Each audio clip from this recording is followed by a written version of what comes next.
जनसंवाद हा शब्दच काढून टाकलेला आहे. कारण ते मन की बात वन की बात ते सगळे तिकडे आहे. आपल्याकडे ती दिल की बात आहे. दिल की बात. कारण मनामध्ये काळबेर असू शकतं पण हृदयामध्ये नाही. आमच्या हृदयामध्ये राम आणि हाताला काम. आणि म्हणूनच तुम्ही पाहिलं असेल की गेले काही दिवस मी सुरुवात जी केली होती ती कल्याण लोकसभा मतदारसंघ,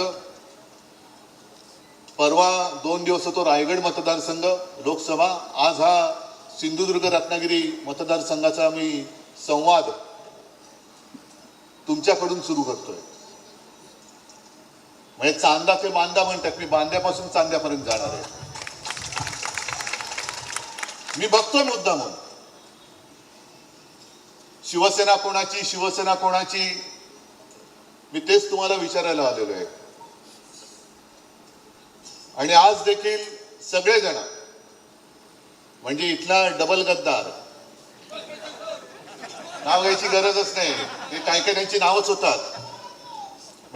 त्यांना सत्तेची खुर्ची मिळाली, ऊब मिळत असेल, पण गद्दारीचा शिक्का त्यांना आणि त्यांच्या कुटुंबियांवरती जो कपाळाला लागलेला आहे तो कधी आयुष्यात ते पुसू शकत नाहीत. आपल्याकडे आले होते, मी एका अपेक्षेने घेतलं होतं. मला वाटलं होतं माणूस बरा दिसतोय, दररोज म्हणजे दर आठवड्याला दर 15 दिवसांनी शिर्डीला जातात साईबाबांचं दर्शन घ्यायला. म्हटलं देवा धर्माचा माणूस दिसतोय, श्रद्धा आणि सबुरी, पण कोणत्याही पक्षावरती श्रद्धा नाही आणि थांबण्याची सबुरीच नाही. आणि आता भास्करराव काहीतरी सांगत होते, ते पुढच्या सभेत सांगा तांदळाचा किस्सा, काहीतरी तांदूळ वगैरे टाकतात असं म्हणतात, मला नाही माहिती. तर ही अशी सगळी माणसं, तेव्हा सुद्धा मी घेतलं होतं की जरा माणूस बरा दिसतोय, पण कसं काय आणि कसं काय. कारण बाहेरून आल्याबरोबर त्याला उमेदवार दिली, तुम्ही सुद्धा निवडून दिलं, मी त्याला तेव्हा मंत्री केलं, पण पुन्हा ते आहे ते गद्दारी नसा नसा भिडली म्हटल्यानंतर गद्दार तो गद्दार असतो, कधी इमानदार होऊच शकत नाही, होऊच शकत नाही. मी आता विमानतळावरती उतरल्यानंतर काही पत्रकार आले होते तिकडे, तिथले काही समोर आले असतील, अमुक ह्याच्यावरती बोला, तमुक ह्याच्यावरती बोला.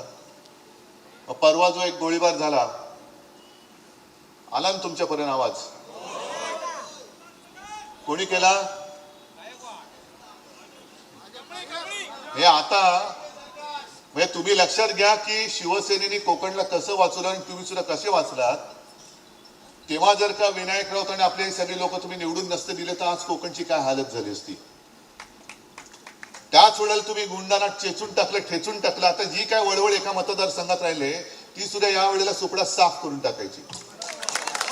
हे गुंडांचा सुपडा साफ नाही, कोकण एकदम साफ करून टाकायचं. जसं मध्ये मोदीजींचे फोटो आले ना मंदिरात साफसफाई करताना, चकचकीत लादी, अरे फोटो आहे, मी ते तुम्हाला सांगतोय. फोटो म्हणजे लादी चकचकीत, आजूबाजूला कोणीही नाही, आणि हे घेऊन लादी पुसतायत किंवा लादी खराब करतायत, लादी पुसतायत. तसं तोच झाडू घेऊन या वेळेला जो एक मतदारसंघ राहिलाय तिकडनं सुद्धा घाण साफ करून टाकायची. इथून तर करायचीच आहे, सावंतवाडी तर करायचीच, आणि बाजू सुद्धा एक जी आहे ती करायचीच. बाकी वैभव तर बसलेलंच आहे, त्यांनी गेल्या वेळेला साफ केलेली आहे. आणि तुमच्या आशीर्वादाने विनायक राऊतांनी लोकसभेत सुद्धा साफ करून टाकलेलं आहे. गणपत गायकवाडीने जो गोळीबार केला त्याचं पटकन ते व्हिडिओ चित्रीकरण बाहेर आलं. कोणी मागितलं होतं? सीसीटीव्ही फुटेज कोणी मागितलं होतं? आलं. मी मुद्दामून तुम्हाला या गोष्टी सांगतोय कारण कोणी न मागता गणपत गायकवाडीने केलेल्या गोळीबाराचं सीसीटीव्ही फुटेज हे तुमच्यापर्यंत पोहोचलं. पण लबाडाने जो एक निकाल दिला आणि शिवसेना मिंद्याची सांगितली, यांची शिवसेनेची घटनाच नाही, शिवसेनेमध्ये पक्षप्रमुख पदच नाही. मग ती सुद्धा जी आम्ही फिल्म दाखवली त्याचे चित्रीकरण आमच्याकडे नाही मागितलं, आयोगाकडे मागितलं. आयोगाने सांगितलं आमच्याकडे नाही, आणि ते चित्रीकरण आम्ही जनतेच्या न्यायालयात तुम्हाला समोर ठेवलेले. हा फरक लक्षात घ्या. हे जरा मला बोलू दे ना जरा थोडा वेळ. तर हे चित्रीकरण दाखवावं लागलं, पण गणपत गायकवाडांचं चित्रीकरण हे कोणीही न मागता दिलं सोडून. आणि आणि गणपत गायकवाडांचं जे काही चित्रीकरण आहे, सीसीटीव्ही फुटेज, गरजच नाही, कारण गणपत गायकवाड ते कबूलच केलेलं आहे की होय मीच याला गोळ्या घातल्या, आणि गोळ्या का घातल्या त्याची चौकशी होणार आहे की नाही. मी गणपत गायकवाडांची बाजू घ्यायला आलेलो नाही, अजिबात नाही. पण गणपत गायकवाडांनी सांगितलं की हा मिंदे जर का राज्याचा मुख्यमंत्री असेल तर या राज्यात गुंडांची पैदास होईल, आणि या मिंदेनीच मला गुंड बनवलं. कारण ज्या वेळेला पोलीस स्टेशनच्या आवारात गणपत गायकवाडांच्या मुलाला धक्काबुक्की झाली, मारहाण झाली, तेव्हा पिसाळून एक बाप म्हणून मी गोळीबार केला, असं गणपत गायकवाडांचं स्टेटमेंट आहे. आणि त्याहीपेक्षा पलीकडे जाऊन एका जागेचा वाद असेल कोण बरोबर कोण चूक,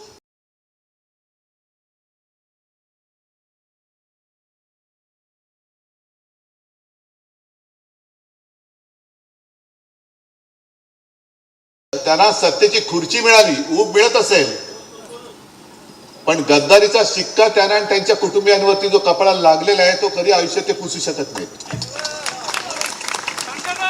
आपल्याकडे आले होते, मी एका अपेक्षेने घेतलं होतं. मला वाटलं होतं माणूस बरा दिसतोय, दररोज म्हणजे दर आठवड्याला दर 15 दिवसांनी शिर्डीला जातात साईबाबांचं दर्शन घ्यायला. म्हटलं देवा धर्माचा माणूस दिसतोय, श्रद्धा आणि सबुरी. पण कोणत्याही पक्षावरती शिर्डीला जातात साईबाबांचं दर्शन घ्यायला. म्हटलं देवा धर्माचा माणूस दिसतोय, श्रद्धा आणि सबुरी. पण कोणत्याही पक्षावरती श्रद्धा नाही आणि थांबण्याची सबुरीच नाही. आणि आता भास्करराव काहीतरी सांगत होते, ते पुढच्या सभेत सांगा तांदळाचा किस्सा.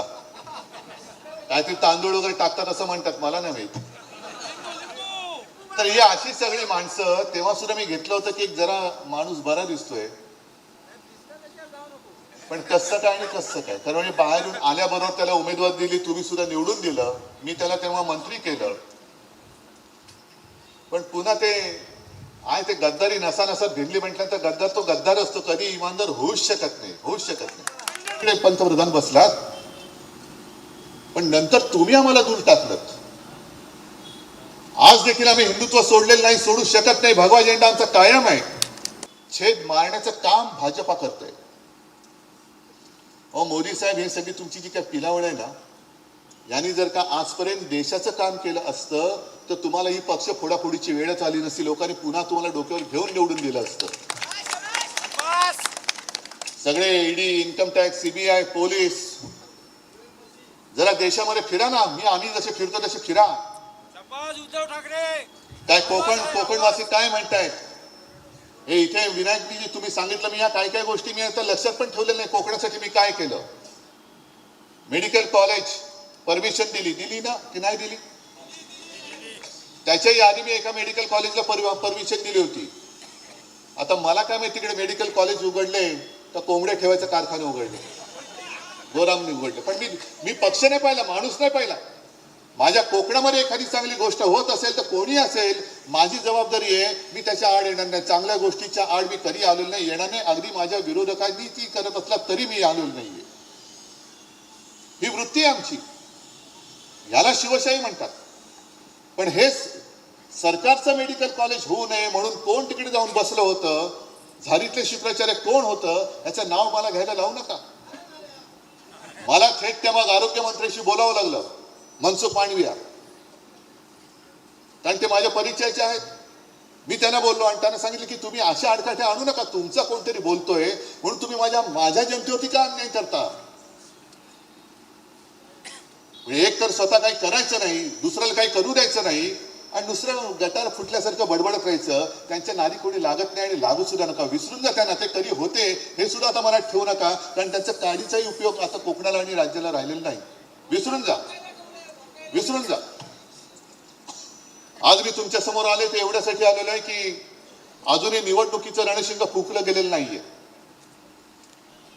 निवडणुकीचा नारळ जेव्हा फुटेल, प्रचाराचा नारळ फुटेल, तेव्हा या मतदारसंघामध्ये मी येणारच आहे, परत येईनच, तो काय प्रश्न नाहीये. आणि मला खात्री आहे मी नुसता प्रचारालाच येणार नाही तर विजयाच्या सभेला सुद्धा मी येणार आहे. मी विजयाच्या सभेला, कारण कोकण माझा आहे. कोकण माझं आहे. सगळे कोकणवासी जे आहेत तुमच्यावरती त्यांनी जुलूम जबरदस्ती तेव्हा केली होती, तरी देखील तुम्ही ताठ मानेने उभे राहिलात.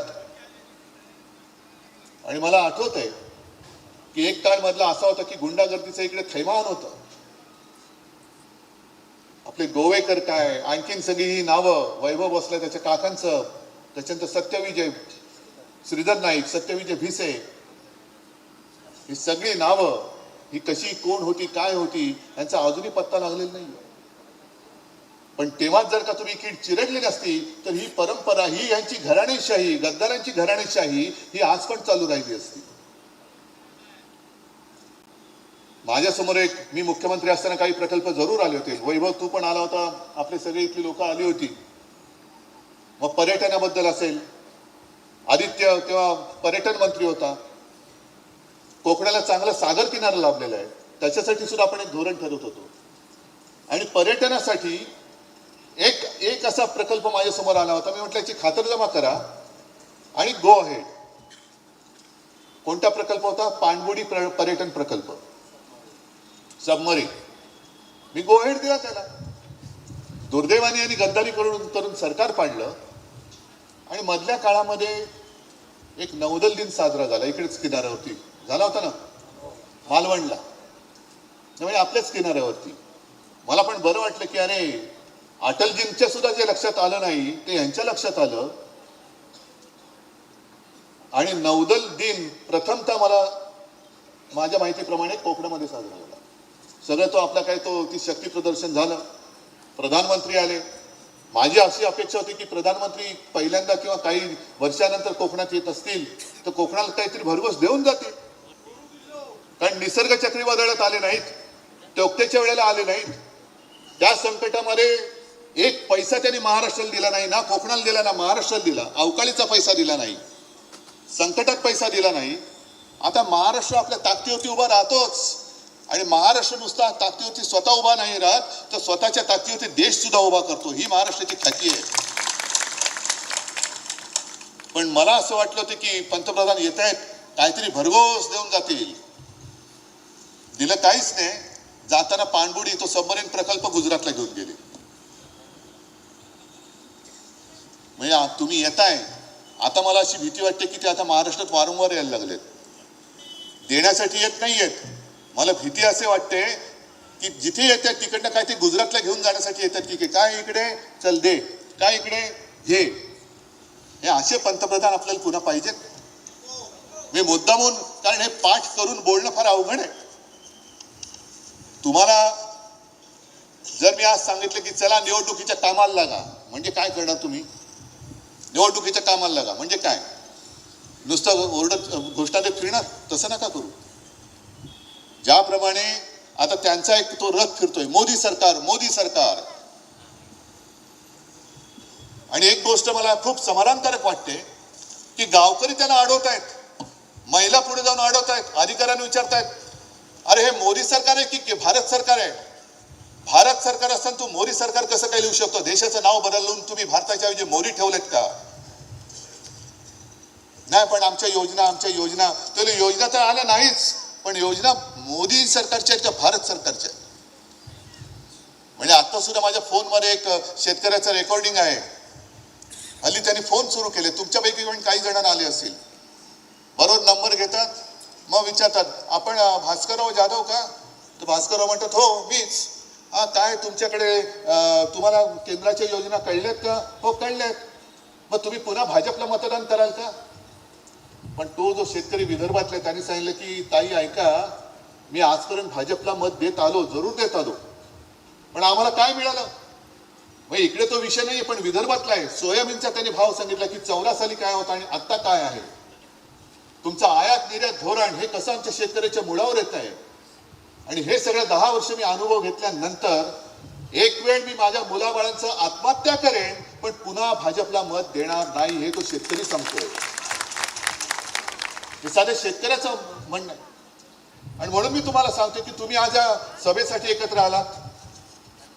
ही सभा आहे, या सभेमध्ये तुम्ही एकमेकात चर्चा नाही करत, पण जेव्हा तुम्ही गावात जाल तेव्हा गावावरती, पारावरती, वाड्यांमध्ये पारावरती झाल्यानंतर कुठे चहाची टपरी असेल, ज्याप्रमाणे 2014 साली भाजपने एक कार्यक्रम केला होता, चाय पे चर्चा. आता आपण उलट करायचं, होऊन जाऊ दे चर्चा. आणि प्रत्येक गावकऱ्यांना, महिला असतील महिलांनी महिलांना विचारायचं, पुरुषांनी पुरुषांना, तरुणांना तरुणांनी. कारण आता जो अर्थसंकल्प सादर केला निर्मला सीतारामन बाईंनी, आम्ही आता देशामध्ये 4च जाती मानतो, एक तरुण, एक महिला, एक गरीब आणि शेतकरी. हे 4ही वर्गांना मी सांगतोय की तुम्ही एकमेकांमध्ये बोला. आणि तुम्हाला गेल्या 10 वर्षांमध्ये, म्हणजे मोदींनी जी एक योजना जाहीर केली होती 14 साली, की आम्ही प्रत्येक शेतकऱ्याला प्रत्येक एकरात त्याच्या पिकाप्रमाणे किती खर्च झाले तो काढणार, त्याच्यामध्ये मग आणखीन 50% नफा असं काहीतरी त्यांनी धरला होता, तो त्याच्यात ऍड करणार आणि तो जी रक्कम येईल ती हमी भाव शेतकऱ्याला देणार. त्याला माझं आव्हान आहे, या कोकणामध्ये तसे मराठवाडा विदर्भासारखे शेतकरी तसे नसतील, पण मी महाराष्ट्रामध्ये जो फिरणार आहे तो ह्याचसाठी फिरणार आहे की शेतकऱ्यांना बोला, तुम्हाला पीक विमा वेळेत मिळाला का?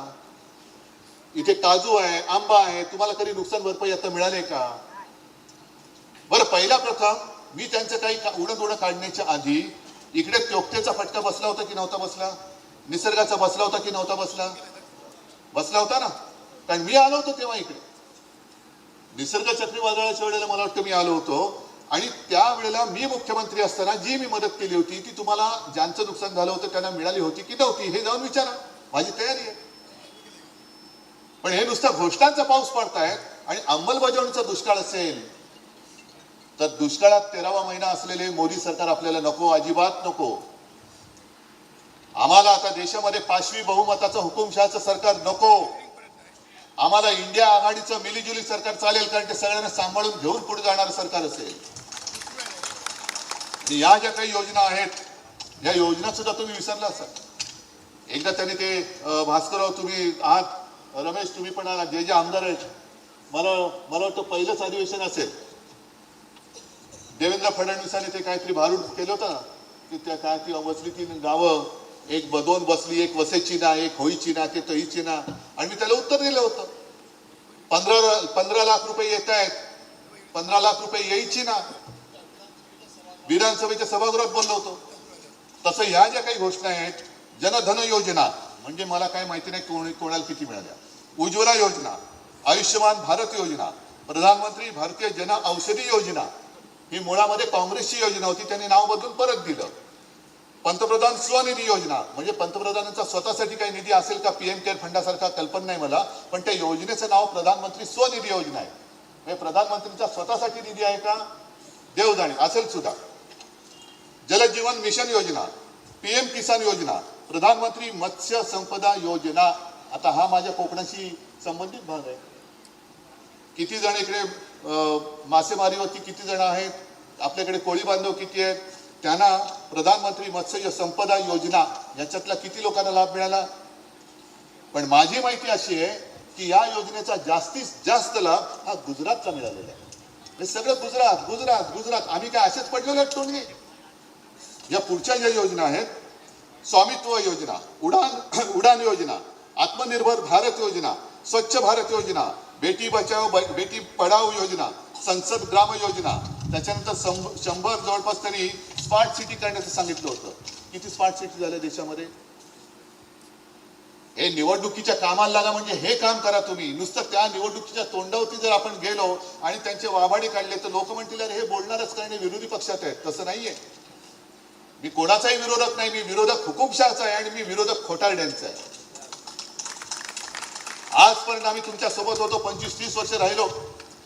आम्हाला वाटलं होतं की काहीतरी चांगलं होईल,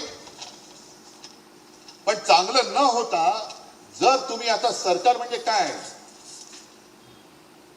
आपले ज्या वेळेला मनोहर जोशी मुख्यमंत्री होते त्या सुमारास तुम्हाला सगळ्यांना कल्पना आहे, कारण बरेचसे तुम्ही मुंबईकर आहात, तुमचे नातीगोती मुंबईत आहेत.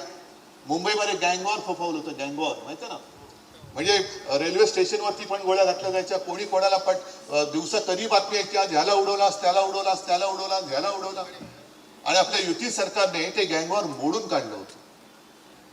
आता दुर्दैव असं दिसतंय या सरकारमध्येच गँगवॉर सुरू झाले. एक मिंदेची गँग, एक भाजपची गँग, तिसरी गँग अजून तिसरी गँग अजून दिसेची ना. पण ती आहे. कारण ती 70,000 कोटीच्या त्या सिंचन घोटाळ्यात बुडलेली आहे म्हणून तिला डोकं नाही वर काढताय. वर येत नाही, ती पाणबुडी सारखी खाली गेलेली आहे. पण हे गँगवॉर जर सरकारमध्ये होणार असेल तर मला मोदीजींना परत सांगायचे की मोदीजी, तुमच्या त्या सत्तेच्या हव्यासा पायी तुम्ही भाजप इकडे संपवून टाकलात. विरोधी पक्षाला संपवायला निघालेत कारण नसताना. पण जे बाजार बुणगे, बेडकं आणि भेकड भाकड माणसं तुम्ही तुमच्या पक्षात घेतली, अगदी इथला सुद्धा जो गद्दार तुम्ही घेतला, भेकड माणूस,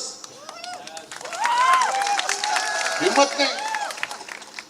या भेकडांना घेऊन, भेकडांची फौज घेऊन तुम्ही माझ्या निष्ठावंतांच्या फौजेवरती चाल करून येताय. अरे तुमचा पक्ष शिल्लक राहिलाय कुठे? जर तुमचा उपमुख्यमंत्री आहे, देवेंद्रने मला सांगायचे की तुम्ही पाव उपमुख्यमंत्री झालात, पुन्हा येईन पुन्हा येईन घोषणा करताना मोठे होतात. म्हणजे आता तुम्ही त्याला काय म्हणता? मी नाही म्हणत. म्हणजे घोषणा करताना काय होते आणि आता झाले चिराट. म्हणजे एवढं ते काय टरबूज, त्याचं झालं चिराट. तरी तुम्हाला काय पटत नाही, तरी तुम्ही अजूनही धंदे करताय फोडाफोडीचे. अहो रात्र रात्र जागून मी आजारी असताना, मी जेव्हा काही हालचाल करू शकत नव्हतो, तेव्हा तुम्ही हुडी वगैरे घालून या सगळ्या काळ्या रात्रीच्या ज्या काही करामती केल्या त्या तुमच्या पक्षावरती उलटल्यात. आता तुमचा पक्ष संपलाय, तुमचा पक्ष संपलाय. माझी शिवसेना आहे तिकडे ते उलटा आणखीन वाढले, फोफावले, आणखीन फोफावले. जिथे जातोय तिथे माझ्यासोबत लोक येत आहेत. आणि विशेष म्हणजे हिंदू तर आहेच, पण रायगडच्या 2 दिवसाच्या दौऱ्यात मोठ्या प्रमाणात मुस्लिम लोक बरोबर आले होते. कारण त्यांना पण कळते की अरे यांचं हिंदुत्व वेगळं आहे.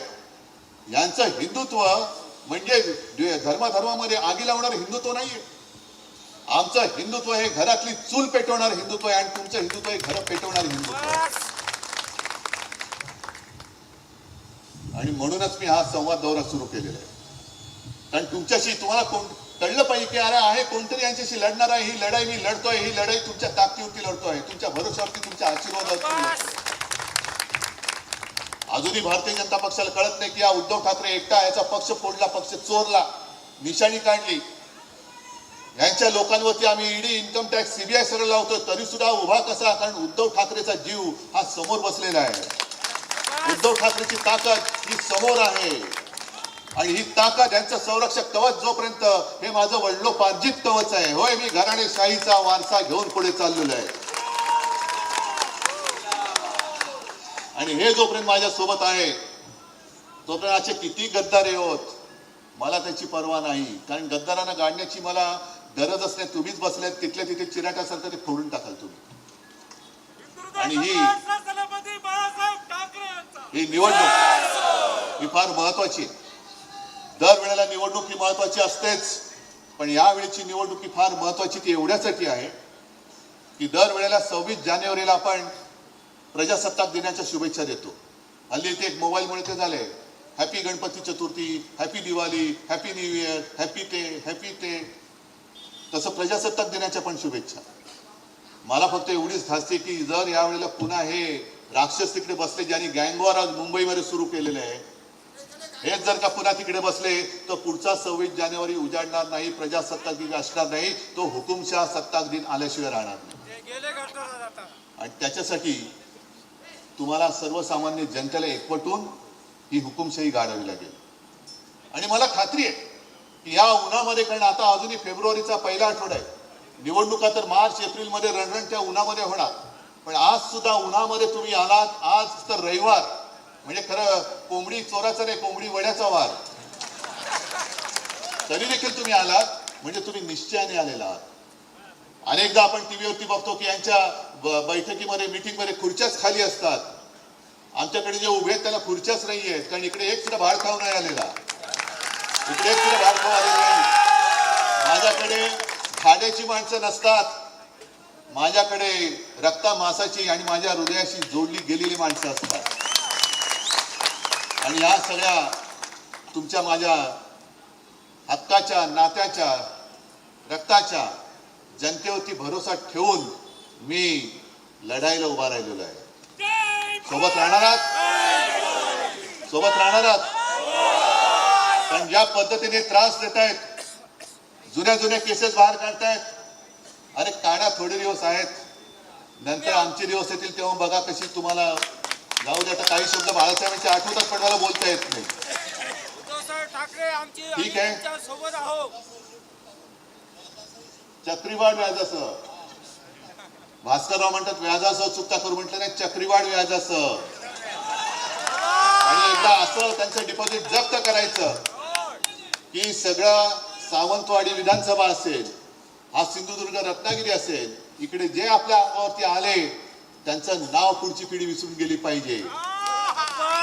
आहे तयारी? ठीक आहे, सगळ्यांना शुभेच्छा. मुख्यमंत्री आहे देवेंद्रने मला सांगायचंय की तुम्ही पाव उपमुख्यमंत्री झालात, पुन्हा येईन पुन्हा येईन घोषणा करताना मोठे होतात,